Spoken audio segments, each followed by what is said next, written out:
بسم الله الرحمن الرحيم الحمد لله والصلاة والسلام على رسول الله وعلى آله وأصحابه أجمعين أما بعد ناظرین کرام السلام علیکم ورحمۃ اللہ وبرکاتہ۔ تفہیم دین کی اس بزم کے ہمراہ ہم آپ کی خدمت میں حاضر ہیں۔ آج کی اس ملاقات میں ہمارے ساتھ تشریف فرما ہے محترم مہمان جناب شیخ عمر علی ثقافی صاحب، جو کہ معروف علمی شخصیت ہے۔ تو آئیے ناظرین پروگرام میں ان کا استقبال کیا جائے۔ السلام علیکم شیخ۔ وعلیکم السلام ورحمۃ اللہ وبرکاتہ۔ ہماری محفل میں آپ تشریف لائے، جس پر ہم آپ کا شکریہ ادا کرتے ہیں۔ جزاکم اللہ خیرا۔ شکراً، جزاک اللہ خیر۔ محترم ناظرین، دین اسلام کی ایک اہم ترین تعلیم یہ ہے کہ انسانی معاشرے میں رہتے ہوئے یہ بات انتہائی ضروری و لازمی ہے تمام انسانوں کے لیے کہ آپس میں ان سب کے دلوں میں باہم ایک دوسرے کے لیے ہمیشہ ادب و احترام اور عزت کے معاملات ہوا کریں، اور یہ کہ حسن اخلاق کی بنا پر ان کے یہ باہمی تمام سلسلے طے پایا کریں۔ یعنی حسن اخلاق کی بہت زیادہ اہمیت ہے دین اسلام میں، بالخصوص وہ لوگ کہ جن کے گھر آپس میں متصل ہوا کرتے ہیں، یعنی ایک دوسرے کے پڑوس میں رہنے والے لوگ، چونکہ ان کے ساتھ میل جول کے معاملات بھی زیادہ ہوا کرتے ہیں کہ گھر سے نکلتے وقت روزانہ، پھر گھر میں واپسی کے وقت روزانہ، تو یوں ایک دوسرے پر نظر پڑنا اور ایک دوسرے سے دعا اور سلام کے یہ سلسلے، چونکہ یہ سب کچھ زیادہ ہوا کرتا ہے بنسبت غیروں کے اور ان لوگوں کے جو کہ دور رہنے والے ہیں، تو یہی وجہ ہے کہ سبھی کے ساتھ حسن اخلاق، بالخصوص پڑوسی کے ساتھ حسن اخلاق۔ تو آئیے ناظرین آج کی اس ملاقات میں اسی سلسلے میں رہنمائی حاصل کی جائے اپنے محترم مہمان کی زبانی۔ محترم ارشاد فرمائیے گا، پڑوسی کے ساتھ حسن اخلاق کی ضرورت و اہمیت دینی تعلیمات کی روشنی میں۔ اسلام اللہ کا دین ہے۔ ان الدین عند اللہ الاسلام، اللہ کے نزدیک مقبول دین اسلام ہے۔ اسلام کی بنیادی عقیدہ ہے توحید، لا الہ الا اللہ، اللہ کے علاوہ کوئی معبود نہیں۔ یہ توحید کو نشر کرنے کے لیے، پھیلانے کے لیے اللہ تعالیٰ تمام مرسلین انبیاء کو بھیجا اور تمام کتابوں کو نازل فرمایا، اور توحید کو بہت ہی اہتمام دیا ہے۔ جی، وہ توحید کا ذکر کلام پاک میں جہاں اللہ تعالیٰ ارشاد فرمایا، اس کے ساتھ ساتھ اللہ تعالیٰ ملا کے چند لوگوں کی احسان کرنے کے بارے میں بھی اللہ تعالیٰ ارشاد فرمایا ہے۔ جی، سورہ نساء میں ہے، وَاعْبُدُوا اللَّهَ وَلَا تُشْرِكُوا بِهِ شَيْئًا وَبِالْوَالِدَيْنِ إِحْسَانًا وَبِذِي الْقُرْبَى وَالْيَتَامَى وَالْمَسَاكِينِ وَالْجَارِ ذِي الْقُرْبَى وَالْجَارِ الْجُنُبِ وَالصَّاحِبِ بِالْجَنبِ۔ دیکھیے، وَاعْبُدُوا اللَّهَ، اللہ کا عبادت کرو، وَلَا تُشْرِكُوا بِهِ شَيْئًا، اللہ کے ساتھ دوسرا کسی معبود کو شریک مت بناؤ۔ اس کے بعد فوراً اللہ تعالیٰ ارشاد فرمایا احسان کے بارے میں۔ احسان کرنا ہے کن سے؟ یعنی اللہ کے ساتھ کسی اور کو شریک نہ کرو، شریک نہ کرو، جو اللہ کے سوا کوئی عبادت کے لائق نہیں ہے۔ لائق نہیں ہے۔ توحید کا ذکر ہے۔ صحیح۔ اس کے بعد اسی اہمیت کے ساتھ، یعنی برابر وہی اہمیت کے ساتھ، پریورٹی کے ساتھ اللہ تعالیٰ نے فرمایا وَبِالْوَالِدَيْنِ إِحْسَانًا، احسان کرنا، حقوق ادا کرنا، پہلے والدین سے، اور وَبِذِي الْقُرْبَى رشتہ داروں سے، اور یتیم مساکین، اور اس کے بعد فرما رہا ہے وَالْجَارِ ذِي الْقُرْبَى وَالْجَارِ الْجُنُبِ، پڑوسیوں سے۔ پڑوسی جو ہے چاہے رشتہ دار ہو، چاہے غریب اجنبی ہو، جی، پڑوسی ہو تو پڑوسی کا حقوق ادا کرنا چاہیے. جی، غریب سے آپ کی مراد یعنی جس کے ساتھ کوئی رشتہ داری کا تعلق نہیں ہے. جی جی عربی کا غریب یعنی اجنبی. جی. صحیح ہے. اسلام کے یعنی زاویہ نظر میں پڑوسی یعنی 3 قسم کا ہوتا ہے، 3 آئٹم ہوتا ہے. صحیح ہے، جیسے کہ اس آیت میں تذکرہ ہاں ہے. جی. جی ایک ہے جار قریب مسلم، پڑوسی ہے ساتھ ساتھ رشتہ دار بھی ہے اور وہ مسلمان بھی ہے. جی، تب ایسا پڑوسی کے ساتھ 3 طرح کا حقوق ہم ادا کرنا چاہیے. یعنی اس کا حق سب سے زیادہ ہے. ہاں جی، زیادہ ہے. حقوق ہیں. 3 حقوق ہے. صحیح ہے. ایک حق الجوار ہے، پڑوسی کا حق ہے، اور ایک اسلام کا حق ہے، مسلم ہے، اور ایک صلۃ الرحم یعنی خاندان ہے، رشتہ دار ہے، رشتہ دار کا حق بھی ہے. صحیح ہے یہ تینوں ادا کرنا چاہیے. یہ کہ وہ ہمارا پڑوسی بھی ہے، جی وہ مسلمان بھی ہے، اور وہ ہمارا قرابت دار بھی ہے، رشتہ دار ہے. جی تو یوں اس کا حق ہم پر سب سے زیادہ ہوگا. ہوگا. یہ ایک قسم ہو گئی پڑوسی کی. جی. دوسرا قسم ہے جار مسلم غریب، یعنی صحیح. پڑوسی ہے، مسلمان بھی ہے، لیکن وہ ہمارے رشتہ دار نہیں ہے، قرابت دار نہیں ہے. جی ان سے 2 حق تو ضرور ہے، ایک پڑوسی کا حق ہے اور ایک مسلم ہے، اسلام کا حق بھی ہے. جی. 2 حق ہے. تیسرا ہے وہ جار یعنی ہم یہ نہ سوچیں کہ اس سے تو کوئی رشتہ داری نہیں ہے تو چلو چھوڑو، اس کو اہمیت دینے کی ضرورت نہیں ہے. ایسا بالکل ایسی بات سوچنا نہیں چاہیے. اگرچہ ہمارے ساتھ اس کی کچھ بھی رشتہ داری نہیں، لیکن اس کے باوجود جب وہ ہمارے قریب میں رہتا ہے، جی پھر یہ کہ مسلمان بھی ہے، تو ہمارے لیے اس کے ساتھ عزت و احترام سے پیش آتے رہنا ہمیشہ جی یہ ضروری ہے. جی جی.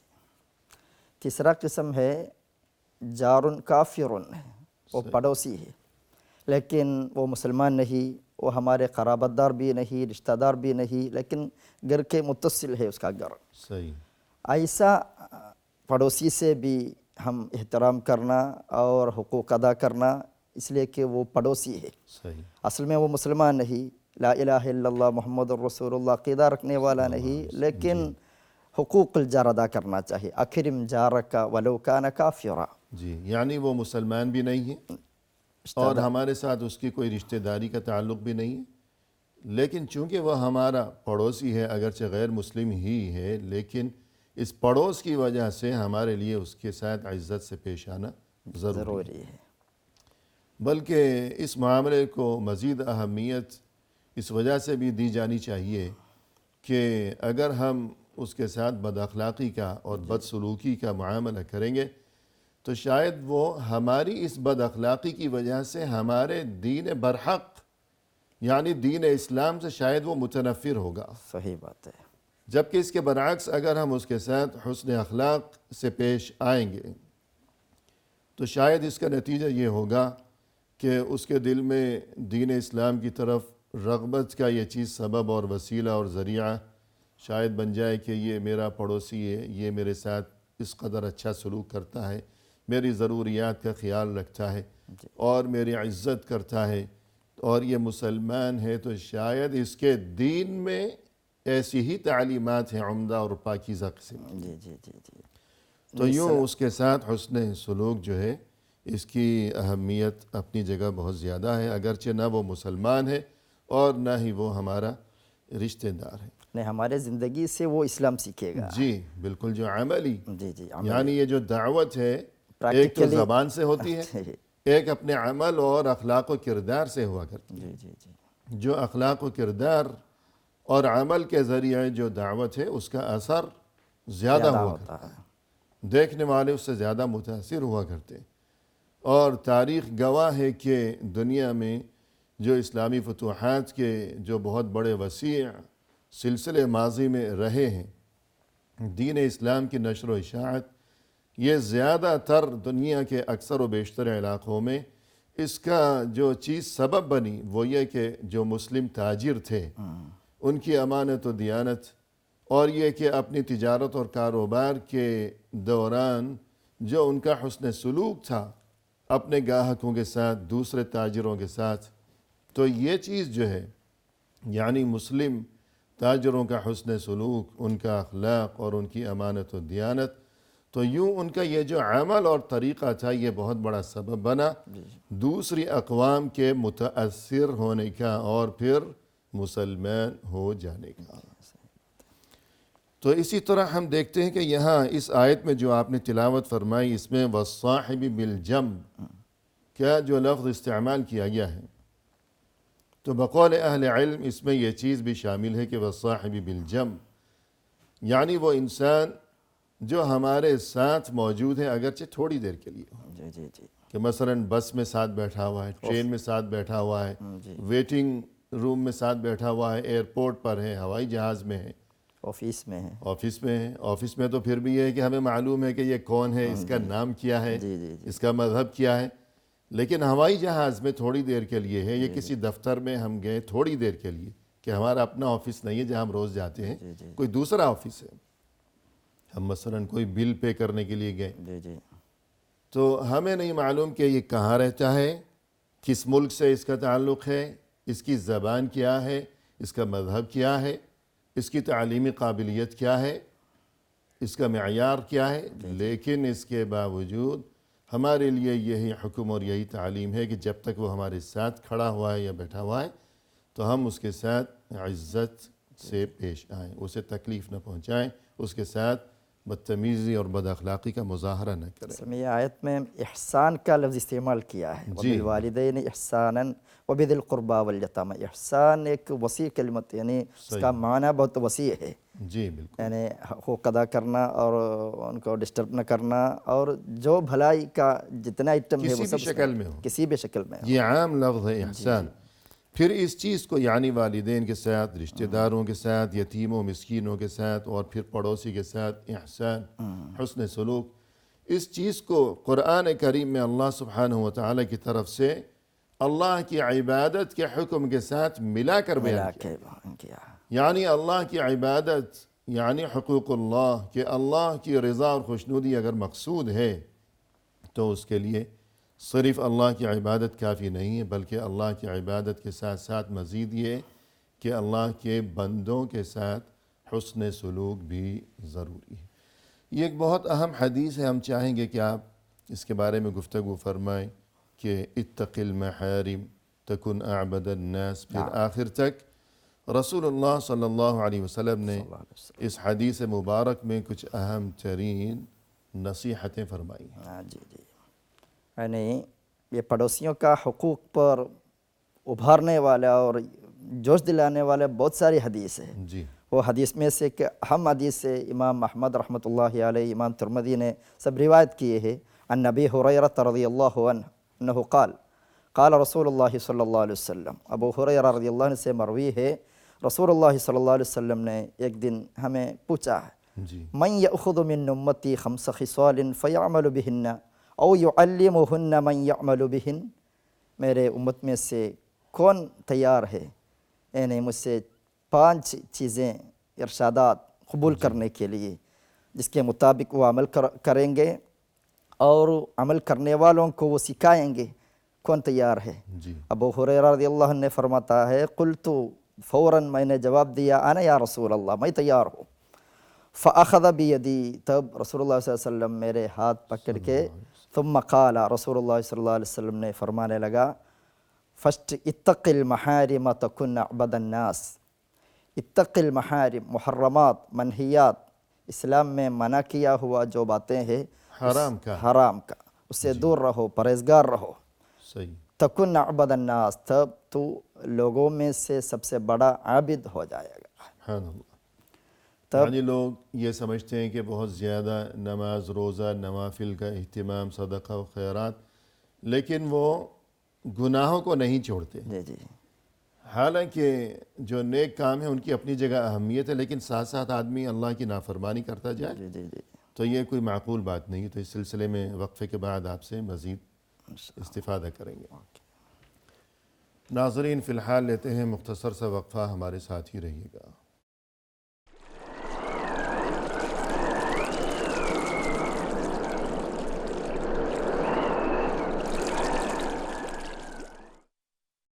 ناظرین وقفے کے بعد ہم حاضر خدمت ہیں، آئیے سلسلے گفتگو کو آگے بڑھایا جائے اپنے مہمان کی زبانی۔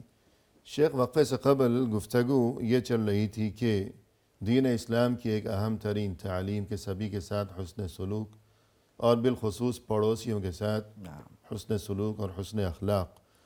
تو یہ حدیث ہے جس میں یہی تذکرہ کیا گیا ہے اور چند دیگر نصیحتوں کا تذکرہ بھی ہے۔ فرمایا کہ اتق المحارم تکن اعبد الناس۔ تو اس بارے میں گفتگو ہو رہی تھی کہ آپ صلی اللہ علیہ وسلم نے فرمایا کہ حرام کاموں سے بچو تو تم سب سے بڑے عبادت گزار بن جاؤ گے۔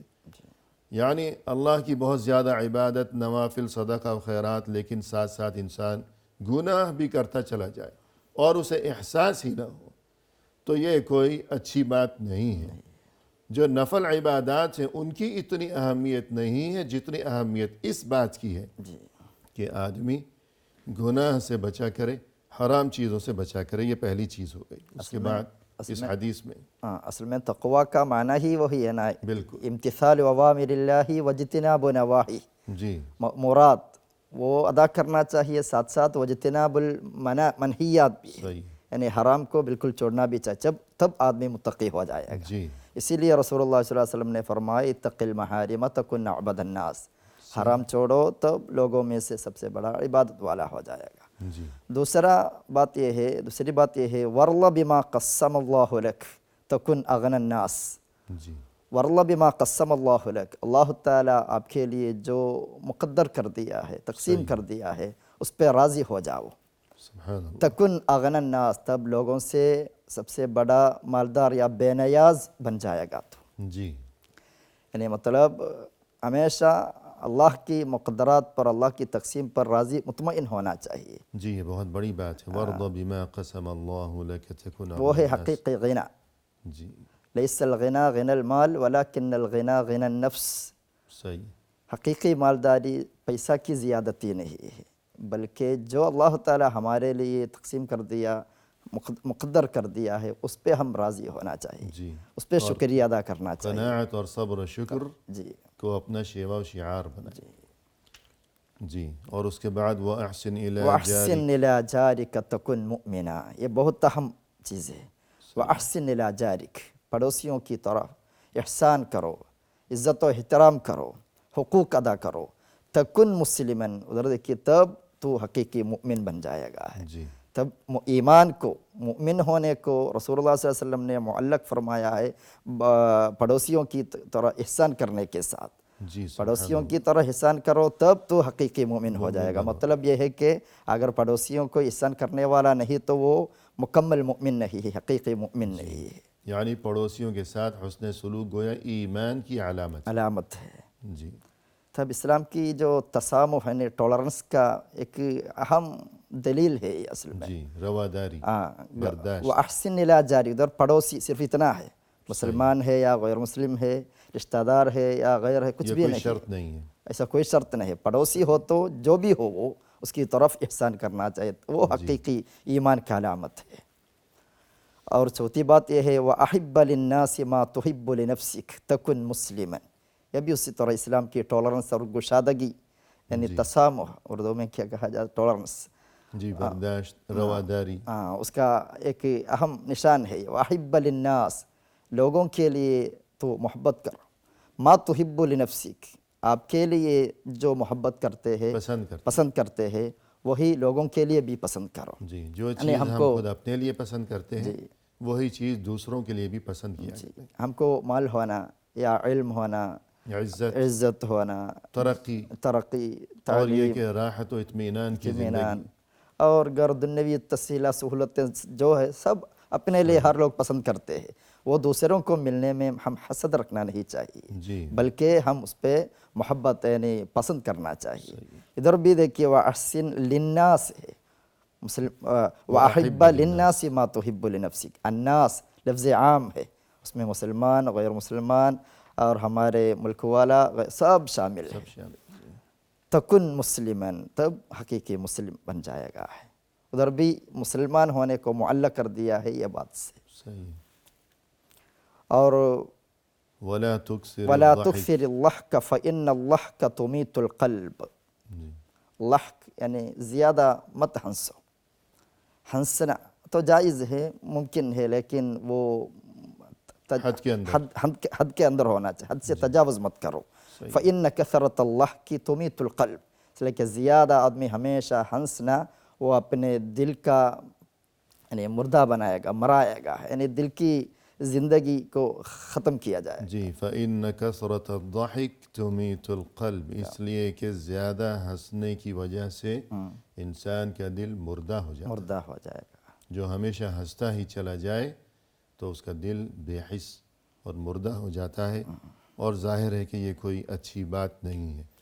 تو یہ چند قیمتی ترین نصیحتیں رسول اللہ صلی اللہ علیہ وسلم کی طرف سے، تو انہی نصیحتوں کے ضمن میں ایک قیمتی ترین نصیحت یہ بھی ہم نے دیکھی کہ وَأَحْسِنْ إِلَى جَارِكَ تَكُنْ مُؤْمِنًا، اپنے پڑوسی کے ساتھ ہمیشہ اچھا سلوک کیا کرو تو تم حقیقی مؤمن بن جاؤ گے۔ تو اب ہم یہ چاہیں گے کہ پڑوسی کے ساتھ حسن سلوک کی جو اس قدر ہمیں تاکید و تلقین کی گئی ہے کہ یہ ہمارے لیے صرف اخلاقی اور معاشرتی فریضہ ہی نہیں بلکہ دینی فریضہ ہے۔ جی جی جی۔ تو اس سلسلے میں مثلاً ہمیں کیا طریقے اپنانے چاہیے کہ مثلاً یہ کہ دعا سلام وغیرہ، اور یہ کہ کبھی اس کو دعوت دیا کریں، کبھی اس کی دعوت قبول کیا کریں۔ جی تو اس بارے میں کہ رد السلام و اجابت الدعوہ، جا کچھ احادیث میں ایسے تذکرے بھی ملتے ہیں، تو فرمائیے گا۔ یعنی پڑوسیوں سے حقوق تو ادا کرنا چاہیے، احسان کرنا ہے اور عزت و احترام کرنا ہے۔ وہ اس کی طریقہ بھی اسلام ہم کو دکھایا ہے، کیا کیا کرنا چاہیے، اس کا اندازہ کیسے ہے۔ جیسے رسول اللہ صلی اللہ علیہ وسلم نے فرمایا کہ حدیث ہے، حضرت ابو ہریرہ رضی اللہ عنہ سے مروی ہے، حق المسلم علی المسلم خمس، ایک مسلمان کو دوسرا مسلمان پر 5 حقوق ضروری ادا کرنا ہے۔ صحیح ہے۔ ایک ہے یسلم علیہ اذا لقیہ، جب ملتا ہے ملاقات کرتا ہے تب سلام پیش کرنا چاہیے، سلام شروع کرنا چاہیے، السلام علیکم۔ السلام علیکم ورحمۃ اللہ وبرکاتہ بولنا چاہیے۔ اصل میں یہ سلام جو ہے آپس میں تعلق مضبوط ہونے کے لیے اور آپسی محبت بڑھنے کی ایک مؤثرانہ طریقہ ہے، وسیلہ ہے۔ جی، اور یہ تو دعا ہے، دعا بھی ہے۔ دوسروں کے لیے دعا ہے، اولا سلامتی کی دعا۔ جی، اولا ادلکم علی شیء اذا فعلتموہ تحاببتم افشوا السلام بینکم، صحیح۔ ایک بات ہے اگر تم اس کے مطابق عمل کیے تو آپس میں محبت بڑھ جائے گا۔ وہ کیا بات ہے؟ افشوا السلام بینکم، آپس میں سلام بولنا ہے۔ جی، تب ایک مسلمان دوسرا مسلمان کے ساتھ، ایک پڑوسی دوسرا پڑوسی کے ساتھ محبت و مودت قائم و دائم رہنا چاہیے۔ اس کا ایک اہم وسیلہ ہے سلام بولنا آپس میں ملتے وقت۔ جب سبھی کو سلام کرنا چاہیے تو پڑوسی کو تو بالخصوص اس کا زیادہ اہتمام کیا جانا چاہیے۔ یہ ایک حق ہو گیا، یسلم علیہ اذا لقیہ۔ دوسرا حق وَيُشْمِتُهُ اذا عطس، اگر چھینگا ہے جی، تب ہم وہ الحمدللہ پڑھا تب رحمک اللہ، صحیح، تشمیت پڑھنا چاہیے، جواب دینا۔ ہاں جواب دینا ہے۔ یعنی چھینک آئی ہے اور اس نے کہا ہے کہ الحمدللہ، تو ہمیں اس کا جواب دینا چاہیے کہ یرحمک اللہ۔ یہ بھی اس کے لیے دعا ہے، اس کا سلامت اور رحمت کے لیے دعا ہے۔ یہ بھی حق ہے۔ جی، رحمت تو بڑا لفظ عام ہے، سب قسم کا نعمت اس میں شامل ہو گیا ہے، جی، وہ اس کے تمام لیے طرح خیر کا و نعمت خوبی اللہ اور تعالیٰ رحمت عطا کی فرمائے۔ دعا ہے۔ جی، اور تیسرا حق وَيَعُودُهُ اذا مرض، اگر وہ بیمار ہو گیا تب عیادت کرنا چاہیے۔ جی، یہ سب دیکھیے آپس میں محبت اور تعلق مضبوط ہونے کا اہم وسائل ہے، جی، وہ سب اسلام اور رسول اللہ صلی اللہ علیہ وسلم نے ہمیں سکھایا، انسانی معاملات ہیں۔ انسانی معاملات ہے۔ صحیح۔ اور اس کے بعد اور وَيَشْهَدُ جَنَازَتَهُ اذا مات، انتقال ہو گیا تب اس کا جنازہ میں شرکت کرنا چاہیے، نماز پڑھنا اور جنازہ غسل کرنا، اس طرح جتنے دفن وغیرہ کرنا وہ سب ادا کرنا ہے۔ جی، اور وہ یجیبہ اذا دعاہ، اگر وہ ہم کو دعوت دیا ہے کسی پروگرام میں یا کسی فنکشن میں یا کھانے میں ولیمہ میں، تب ہم اس کو قبول کر کے قبول کرنا چاہیے، انویٹیشن۔ سبحان اللہ۔ تو جب یہ 5 حقوق جن کا تذکرہ فرمایا رسول اللہ صلی اللہ علیہ وسلم نے کہ ایک مسلمان کے دوسرے مسلمان پر یہ 5 حقوق ہیں، تو پھر پڑوسی کے ساتھ تو ان حقوق کی مزید اہمیت سمجھ میں آتی ہے۔ جی جی، اور اسی طرح ہم دیکھتے ہیں کہ بہت زیادہ تاکید و تلقین ایک چیز کی گئی ہے دین اسلام میں پڑوسی کے تعلق سے، وہ یہ کہ اسے ہماری طرف سے کبھی کسی صورت کوئی تکلیف نہ پہنچنے پائے. تو اس بارے میں اگر کوئی حدیث آپ بیان فرمائیں. دوسروں کو تکلیف پہنچانا وہ چاہے پڑوسی ہو یا نہیں ہو، اسلام میں بالکل منع ہے. لا ضرر ولا ضرار، صحیح. کسی کو تکلیف مت کرو.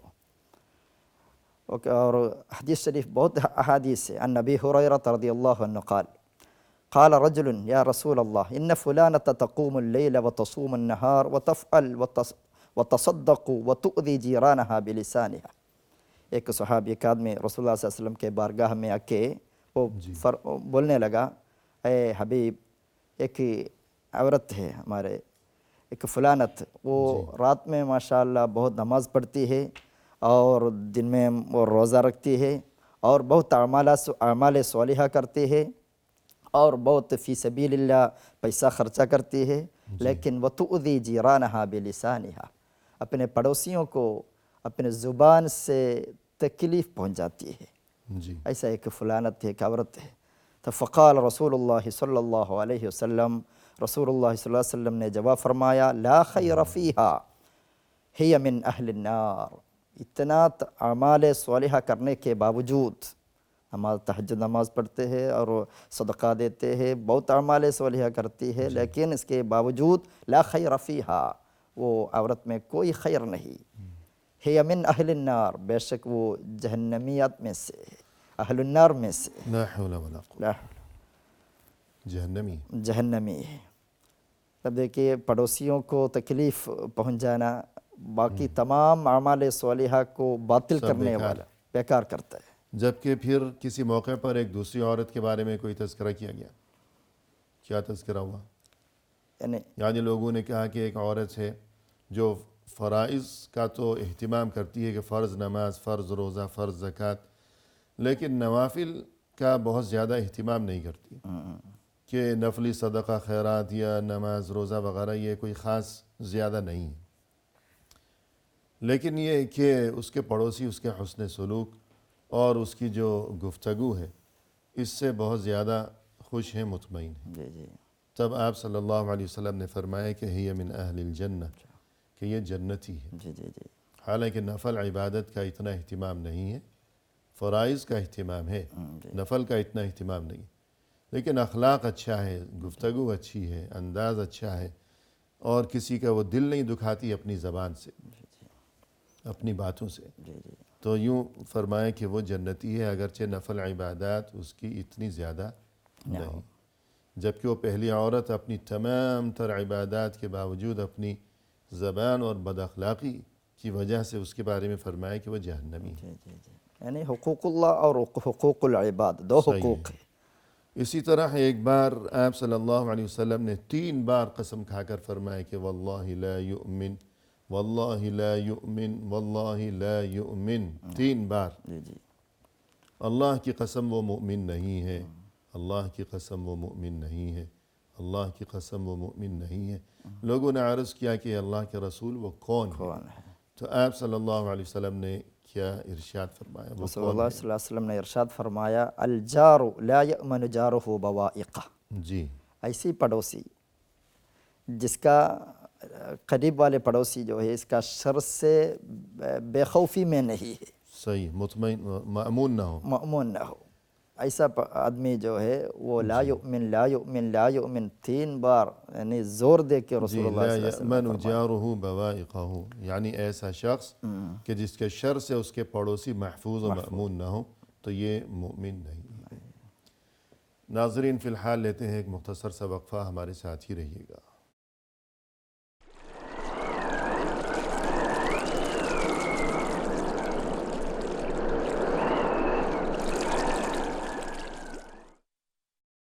ناظرین وقفے کے بعد ہم حاضر خدمت ہیں. آئیے سلسلہ گفتگو کو پایہ تکمیل تک پہنچایا جائے اپنے مہمان کی زبانی. شیخ، وقفے سے قبل گفتگو چل رہی تھی کہ تمام انسانوں کے ساتھ حسن سلوک اور خوش اخلاقی، بالخصوص پڑوسی کے ساتھ. اور آپ نے یہ تذکرہ فرمایا کہ پڑوسی کے ساتھ حسن سلوک اور خوش اخلاقی کا ایک طریقہ یا اس چیز کا ایک تقاضا یہ ہے کہ ہم ہرگز ہرگز اپنے کسی پڑوسی کو کوئی تکلیف نہ پہنچایا کریں۔ بقول اہل علم اس کے برعکس پڑوسی کے ساتھ حسن سلوک میں ایک یہ اہم ترین بات بھی شامل ہے کہ نہ صرف یہ کہ ہم اسے تکلیف نہ پہنچائیں، بلکہ اگر کبھی وہ ہمیں تکلیف پہنچاتا ہے تو ہم صبر و برداشت سے کام لیا کریں، فتنے کو بڑھانے کی کوشش نہ کریں۔ اس بارے میں آپ کیا فرمائیں گے؟ یعنی اگر دوسرا کسی نے ہمیں تکلیف دلاتا ہے تو ہم صبر کرنا، ادفع باللتی ہی احسن جی فاذا الذی بینک وبینہ عداوۃ کأنہ ولی حمیم وما یلقاها الا الذین صبروا وما یلقاها الا ذو حظ عظیم۔ ادفع باللتی ہی احسن، اگر کسی نے تکلیف دلایا، تکلیف کیا ہے، تب بہترین انداز سے اس کو دفع کرنا چاہیے۔ وہ جیسے کرتے ہیں اسی طریقہ پہ ہم دفع کرنا نہیں چاہیے، یعنی اس کی برائی کا جواب ہم برائی سے نہ برائی دیں، سے نہیں کرنا چاہیے۔ فَإِذَا بلکہ الَّذِي صبر سے کام لیں، جی فَإِذَا الَّذِي بلکہ اگر ہو سکے تو اس کی برائی کا جواب بھلائی سے دیا کریں، ورنہ کم از کم یہ کہ صبر سے کام لیں۔ اسی لیے بعد میں فرمایا فَإِذَا الَّذِي بَيْنَكَ وَبَيْنَهُ عَدَاوَةٌ كَأَنَّهُ وَلِيٌّ حَمِيمٌ۔ ایسا ہم برتاؤ کرنے کے وجہ سے اگرچہ وہ ہم سے دشمنیت رکھنے والا ہو تب بھی وہ آپ کا گہرا دوست بن جائے گا۔ جی یہ کلام پاک ہے، اور احادیث شریف میں بہت ساری ارشادات ہے، سب ماشاءاللہ سنہری پانی سے لکھنے کی لائق اور جب وہ دشمن دوست بن جائے گا، دشمنی دوستی میں بدل جائے گی، جی تو ظاہر ہے کہ یہ چیز انسان کے لیے بلکہ تمام انسانی معاشرے کے لیے یہ بہت بڑی نعمت ہے، جی جی جی کیونکہ دو انسانوں میں اگر دشمنی اور عداوت کے سلسلے ہوتے ہیں تو زندگی جو ہے وہ بدمزہ ہو جائے گا، جی جی جی کہ نہ سونے میں کوئی سکون ہے، نہ کھانے پینے میں کوئی لذت ہے، ہر وقت دماغ اور توجہ جو ہے دماغ اسی میں الجھا ہوا ہے کہ یہ دشمنی اور نہ جانے وہ میرے خلاف کیا کرے گا، کہاں شکایت کرے گا، مجھے ملازمت سے نکلوا دے گا، مجھے وہ نقصان پہنچا دے گا۔ تو یوں یہ پریشانیاں جو ہیں، پھر آج اس نے کوئی حرکت کی، کل وہ جواب دے گا، پھر یہ جواب دے گا، جی جی تو زندگی خراب ہو جائے گی۔ یہ صحیح بات ہے۔ تو اس لیے دشمنی کا دوستی میں بدل جانا یہ بہت بڑی نعمت ہے۔ نعمت ہے۔ تو اللہ نے یہی بات ارشاد فرمائی، اسی نعمت کی جانب متوجہ کیا کہ برائی کا جواب ایک بار بھلائی سے دے دو تو تمہاری جان چھوٹ جائے گی ان تمام مصیبتوں سے، یہ بیماری، یہ بی پی ہائی ہو جانا وغیرہ وغیرہ، ہر وقت پریشانی، تو ان مصیبتوں سے جان چھوٹ جائے گی۔ اور حدیث شریف میں بہت سارے حدیث ہیں۔ عن ابی جحیفۃ رضی اللہ عنہ جاء رجل الی النبی صلی اللہ علیہ وسلم یشکو جارہ، ایک آدمی رسول اللہ صلی اللہ علیہ وسلم کے بارگاہ میں آ کے اپنے پڑوسی کے بارے میں شکایت کہنے لگا۔ فقال له النبی صلی اللہ علیہ وسلم اصبر، صبر کرو۔ دوبارہ بھی آ گیا ہے شکایت کرتے ہوئے، تب بھی فرمایا صبر کرو۔ تیسرا بارہ بھی آ گیا ہے، تب بھی فرمایا ہے صبر کرو۔ تب پڑوسیوں کی تکلیف پر برداشت تو صبر کرنے کے لیے 3 بار جی لوٹ کے پھر بھی آ گیا، پھر بھی آ گیا، تینوں بار اصبر اصبر اصبر یہی حکم دیا ہے۔ صحیح۔ اور رسول اللہ صلی اللہ علیہ وسلم کی سیرہ میں واقعہ دیکھ سکتا ہے، رسول اللہ صلی اللہ علیہ وسلم کے ایک پڑوسی یہودی تھے، وہ یہودی رسول اللہ صلی اللہ علیہ وسلم کو تکلیف دلانے کے لیے، ڈسٹرب کرنے کے لیے یعنی بہت کوشش کر رہے تھے۔ جی ہمیشہ ہر دن رسول اللہ صلی اللہ علیہ وسلم صبح اٹھ کے گھر سے باہر نکلتے وقت اپنے دروازے کے سامنے کچرا ڈالتے تھے وہ یہودی ہر دن۔ یعنی وہ یہودی رسول صلی اللہ علیہ وسلم کے دروازے پر کچرا اور گندگی ڈال دیتے تھے۔ رسول اللہ صلی اللہ علیہ وسلم برداشت کیے، صبر کیے، وہ خود اپنے ہاتھ سے ہٹاتے تھے اور کچھ نہیں کرتے تھے۔ جی اس کا جواب دیا نہیں، کیوں ڈالتے ہیں پوچھا نہیں، اور کچھ بھی کیے نہیں۔ ایسا دنوں کے بعد ایک دن رسول اللہ صلی اللہ علیہ وسلم جب باہر نکلے تب یہ کچرا نہیں دیکھا، جی تو وہ یہودی کہاں گیا ہے، کیا ہوا ہے، کہیں بیمار تو نہیں پڑ گیا؟ ہاں تلاش کیے، تب پتہ چلا وہ بیمار ہے، اس مریض کی ہے۔ عیادت کے لیے گئے؟ ہاں رسول اللہ صلی اللہ علیہ وسلم کے عیادت کے لیے گیا ہے۔ جی سبحان اللہ۔ وَلَكُمْ فِي رَسُولِ اللَّهِ أُسْوَةٌ حَسَنَةٌ۔ تو یہ ہو گئی گفتگو اس بارے میں کہ ہم اپنے کسی پڑوسی کو تکلیف نہ پہنچائیں، نقصان نہ پہنچائیں، اور اگر اس کی طرف سے کوئی ایسا معاملہ ہوتا ہے تو فوراً فتنہ برپا کرنے کی بجائے صبر سے کام لیا جائے حتی الامکان۔ اور اس کے علاوہ ایک تعلیم ہمیں اس سلسلے میں یہ دی گئی ہے کہ وقتاً فوقتاً پڑوسی کی خبر گیری، اس کی ضروریات، کہ اس کے ہاں کیا صورتحال ہے، کوئی اس کی ضرورت ہے، کوئی مجبوری پریشانی، تو اس کی مدد کی جائے۔ تو اس بارے میں آپ کیا فرمائیں گے؟ یعنی رسول اللہ صلی اللہ علیہ وسلم حدیث میں ہے عن انس بن مالک رضی اللہ عنہ لیس المؤمن الذي یشبع وجارہ جائع الى جنبہ۔ جی امام بخاری رحمۃ اللہ علیہ ادب مفرد میں روایت کیا وہ حدیث ہے، لیس المؤمن الذي یشبع، حقیقی مؤمن نہیں وہ آدمی جو یعنی پیٹ بھرا کے کھانا کھاتے ہیں، وجارہ جائع الی جنبہ، اس کا قریب والا پڑوسی وہ بھوکا ہے، تب اپنے پڑوسی بھوکی برداشت کرتا ہے، یہ جو ہے کھانا کھاتے ہیں، ایسا جو آدمی ہے وہ حقیقی مؤمن نہیں۔ جی مطلب اس کا جو ہے پریشانیاں ہے، مشقت ہے، وہ سب ہم تلاش کے ان کو کھانا چاہے تو کھانا پہنچانا، جو ضروریات ہے وہ ہم جی ان کو پہنچا کے مدد کرنا چاہیے۔ یعنی فرمائے کہ جو رات کو پیٹ بھر کر سو گیا حالانکہ اس کا پڑوسی بھوکا ہے اور اسے اس بات کا علم بھی ہے وہو یعلم، تو یہ حقیقی مومن نہیں۔ تو یوں گویا کہ پڑوسی کی خبر رکھنی چاہیے کہ اس پر کیا بیت رہی ہے اور کیا اس کی ضروریات ہیں۔ جی اور اس سلسلے میں کچھ اور عبداللہ بن عمر رضی اللہ عنہ، حضرت خلیفہ عمر رضی اللہ عنہ کا بیٹا ہے، جی متبع السنہ، رسول اللہ صلی اللہ علیہ وسلم کے تمام سنت کو پیروی کرنے والا، یہ لقب سے مشہور و معروف ہے صحیح ہے۔ عبداللہ بن عمر رضی اللہ عنہ۔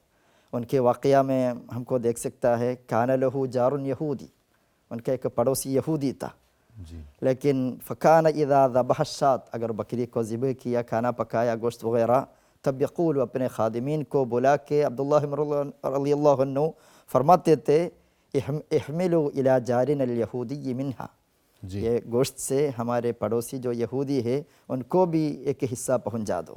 صحیح تب ایک اسپیشل کھانا اپنے گھر میں بنایا تو اس میں سے ایک حصہ اپنے پڑوسی، چاہے یہودی ہو چاہے کافر ہو، اکرم جارک ولو کان کافرا، ان کو بھی پہنچانے کے لیے حضرت عبداللہ بن عمر رضی اللہ عنہ حکم دیتے تھے اپنے خادمین سے۔ حالانکہ وہ یہودی ہے۔ ہاں جی، اور تو یہ اسپیشل کھانا، اور یہاں بقول اہل علم ایک بات یہ بھی سمجھنا ضروری ہے کہ انسان اس انتظار میں اگر رہے گا کہ جس دن کوئی اچھا کھانا بنے گا، قورمہ بنے گا، بریانی بنے گی، تو میں پڑوسی کو بھیجوں گا، کیونکہ یہ دال وغیرہ سبزی یہ میں اگر بھیجوں گا تو شاید پڑوسی کہیں ناراض نہ ہو جائے۔ لیکن یہ سوچ غلط ہے کہ اچھا کھانا اللہ جانے کب بنے گا، پھر اس دوران کیا سے کیا ہو جائے اور شیطان اپنی چال چل جائے، دو پڑوسیوں میں آپس میں کوئی رنجش کھڑی ہو جائے، ناراضگی ہو جائے۔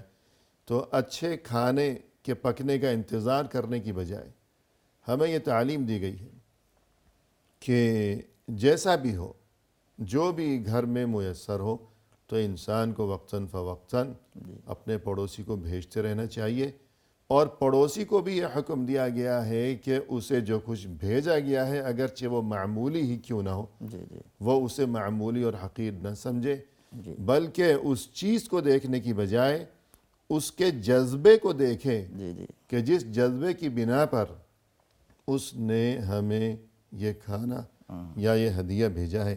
تو یہ جو حدیث ہے کہ یا ابا ذر اذا طبخت مرقة فاکثر ماءها وتعاہد جیرانک، اس بارے میں فرمائیے گا۔ جی، ابو ذر رضی اللہ عنہ فرماتا ہے، جی ان خلیلی اوصانی، میرے حبیب رسول اللہ صلی اللہ علیہ وسلم مجھے وصیت فرمایا ہے، وصیت کا لفظ استعمال کیا ہے، جی امرنی نہیں، قال لی نہیں، بلکہ فرمایا ہے اوصانی، وصیت یعنی اس کا پریورٹی، اہتمام پر دلالت کرنے کے لیے تاکیدی حکم۔ تاکیدی حکم ہے۔ جی اذا طبخت مرقة فاکثر ماءها، اگر گھر میں تھوڑا سالن پکایا ہے، جی مرقہ سالن پکایا ہے، تو فاکثر ماءها، تھوڑا پانی، شوربہ زیادہ کرو۔ شوربہ زیادہ کرو۔ جی ثم انظر اہل بیت من جیرانک، پھر اپنے پڑوسیوں کے بارے میں سوچو، ان کی طرف دیکھو، فاصبهم منها بمعروف، یہ شوربہ میں سے ایک اچھے حصہ ان لوگ کی طرف بھی پہنچا دو۔ جی، امام یعنی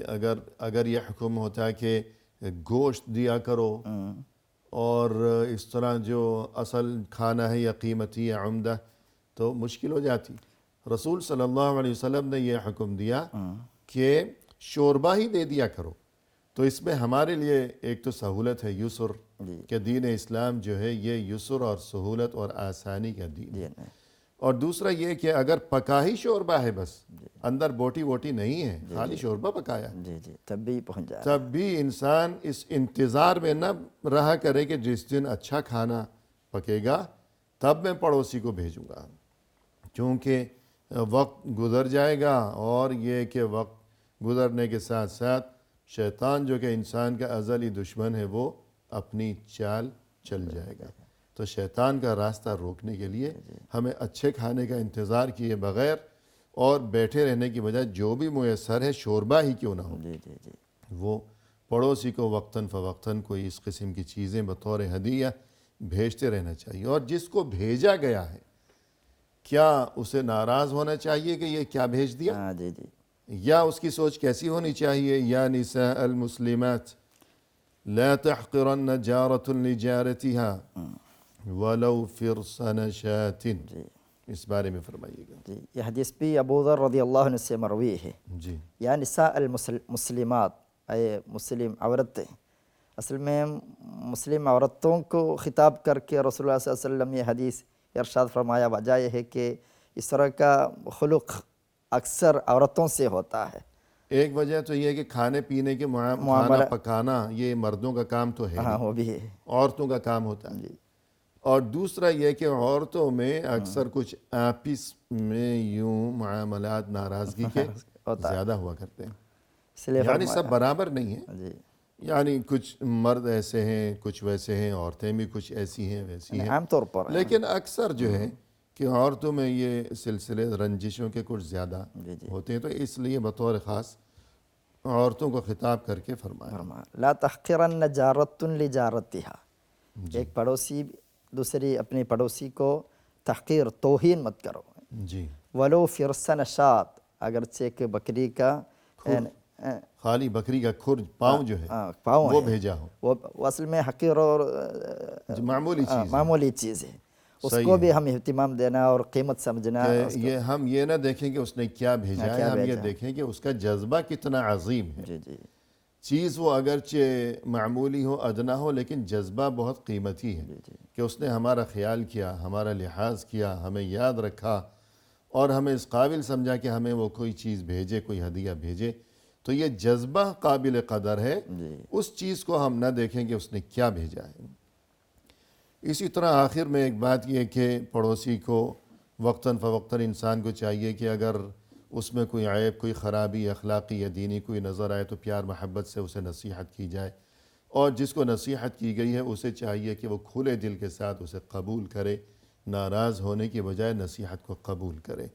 تو یوں یہ تمام حقوق جو ہیں پڑوسیوں کے بارے میں دین اسلام میں، تو اس سے یہی بات سمجھ میں آتی ہے کہ اسلام میں یہی تعلیم دی گئی ہے کہ انسان کی عظمت کو سمجھے، انسانیت کے مقام و مرتبے کو سمجھے. پروگرام کے اختتام پر تہہ دل سے ہم آپ کا شکریہ ادا کرتے ہیں کہ آپ تشریف لائے. جزاکم اللہ خیرا. اور اسی کے ساتھ ناظرین کرام، اختتامی موقع پر تہہ دل سے ہم آپ کے بھی شکر گزار ہیں کہ آپ نے ہمارا یہ پروگرام دیکھا. ہمیں دیجیے اجازت. فی امان اللہ، وآخر دعوانا ان الحمد للہ رب العالمین.